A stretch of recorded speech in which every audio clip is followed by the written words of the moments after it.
Hello दोस्तों। तो आज मैं लेकर के आया हूँ इंसल्ट वर्ब।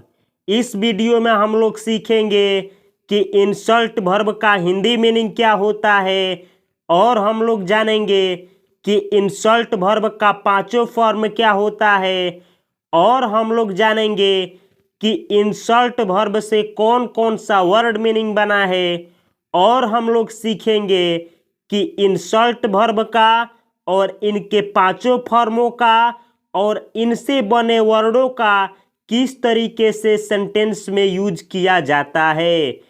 तो चलिए स्टार्ट करते हैं आज की क्लास का। और आज का वर्ब है इंसल्ट। इंसल्ट, इसको इंसल्ट पढ़ा जाता है। इसके आगे हम टू लिखे हैं क्योंकि जो वर्ब का मेन फॉर्म होता है उसके आगे टू लिखा जाता है। इंसल्ट वर्ब है जिसका हिंदी मीनिंग होता है अपमान करना, यानी किसी व्यक्ति को अपमानित करना। तिरस्कार करना यानी किसी को तिरस्कृत करना। अपमानित करना। गाली देना यानी किसी व्यक्ति को गाली देना। निंदा करना या अनादर करना, यानी इन सारे अर्थों में इंसल्ट वर्ब का यूज किया जाता है। तो चलिए अब आगे बढ़ते हैं और हम लोग सीखते हैं कि इंसल्ट वर्ब का 5 फॉर्म क्या होता है। तो इंसल्ट वर्ब का V1 होता है इंसल्ट, V2 होता है इंसल्टेड, V3 होता है इंसल्टेड, V4 होता है इंसल्टिंग और V5 होता है insults. Insult, insulted, insulted, insulting, insults. तो अब आगे बढ़ते हैं और हम लोग सीखते हैं कि इंसल्ट वर्ब से कौन कौन सा वर्ड मीनिंग बना है।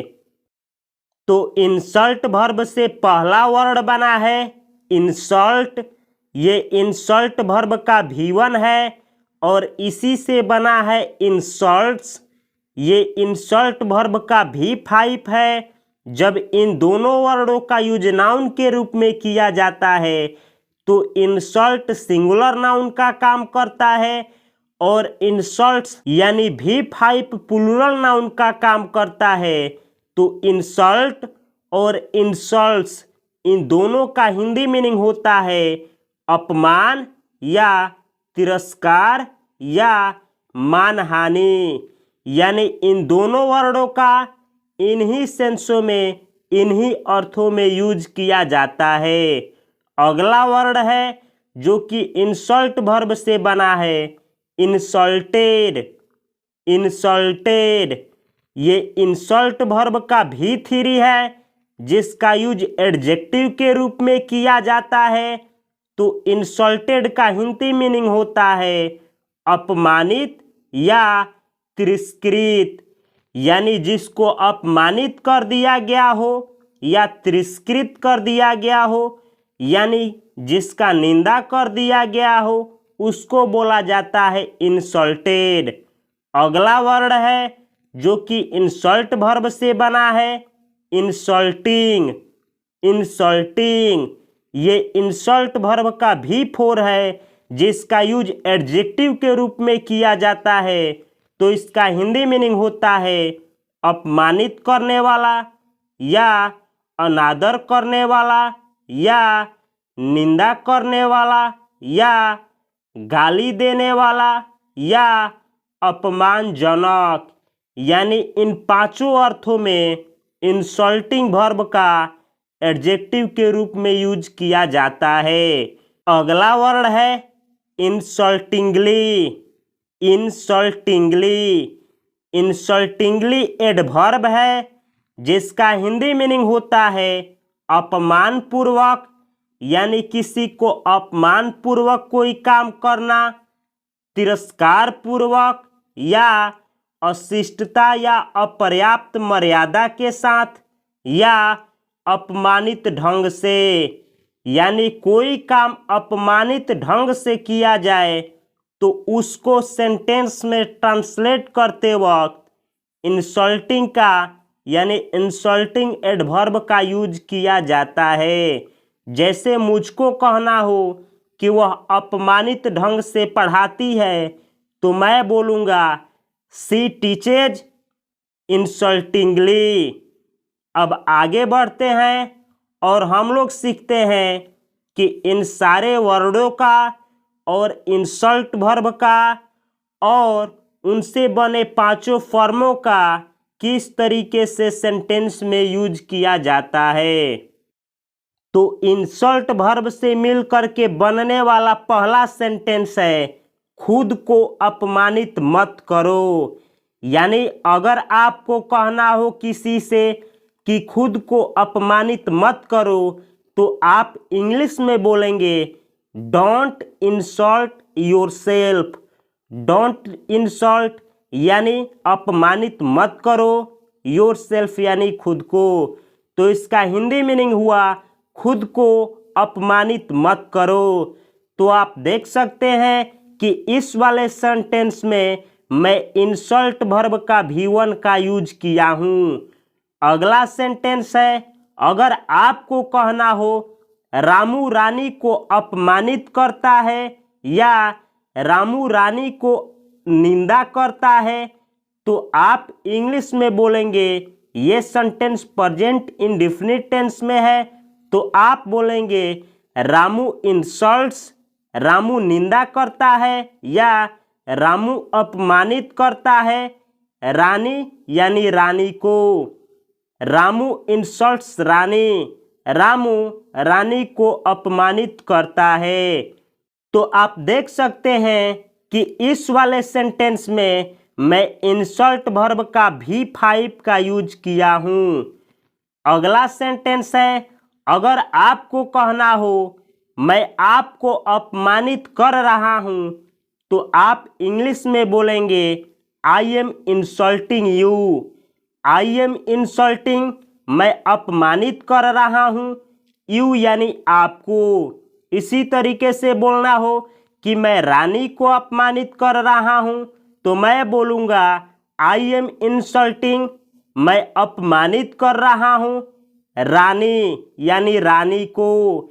यानी जिस व्यक्ति को मैं अपमानित कर रहा हूँ उसका यहाँ पे नाम बोलूँगा और ये पूरा का पूरा कॉपी पेस्ट किया जाएगा। तो आप देख सकते हैं कि इस वाले सेंटेंस में मैं इंसल्ट वर्ब का V4 का यूज किया हूँ। अगला सेंटेंस है अगर मुझको कहना हो वह आपको अपमानित की है यानी अपमानित करने का काम हो चुका है। ये सेंटेंस जो है प्रेजेंट परफेक्ट टेंस में है तो मैं बोलूँगा शी हैज इंसल्टेड, वह अपमानित कर चुकी है यू यानी आपको। शी हैज इंसल्टेड यू, वह आपको अपमानित कर चुकी है। तो आप देख सकते हैं कि इस वाले सेंटेंस में मैं इंसल्ट वर्ब का V3 का यूज किया हूँ। अगला सेंटेंस है अगर आपको कहना हो शिक्षक ने छात्र को अपमानित की तो आप इंग्लिश में बोलेंगे द टीचर इंसल्टेड, शिक्षक ने अपमानित की द स्टूडेंट यानी स्टूडेंट को।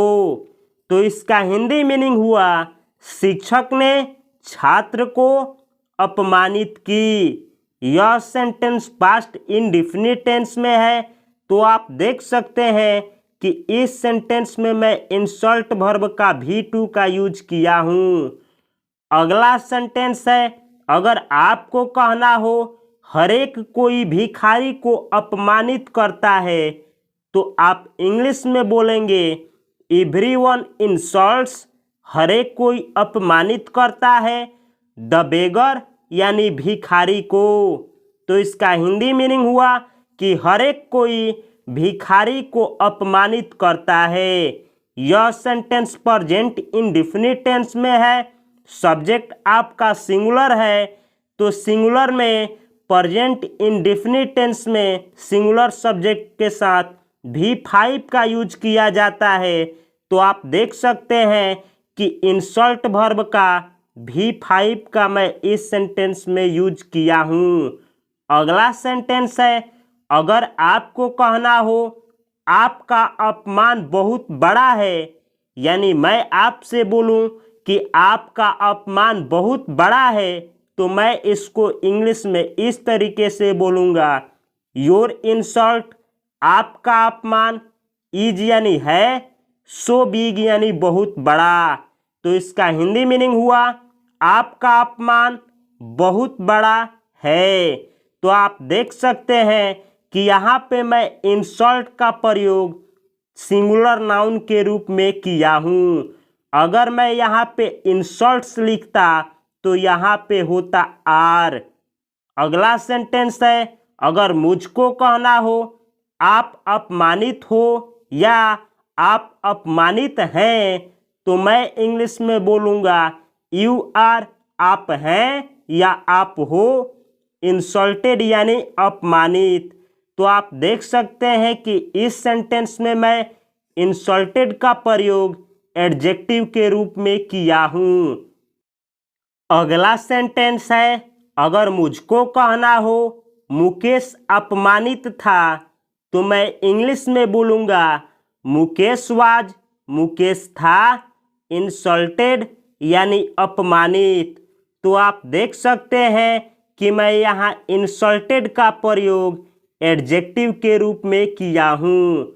अगला सेंटेंस है, अगर मुझको कहना हो उसने अब और अपमानजनक टिप्पणियां सहन नहीं कर सकी, यानी कोई लड़की है जो अब और अपमानजनक टिप्पणियां सहन नहीं कर सकी, तो मैं इंग्लिश में बोलूँगा सी कुडंट टॉलरेट, वह सहन नहीं कर सकी हर इंसल्टिंग कमेंट्स, यानी अपने अपमानजनक टिप्पणियों को, एनी मोर यानी और।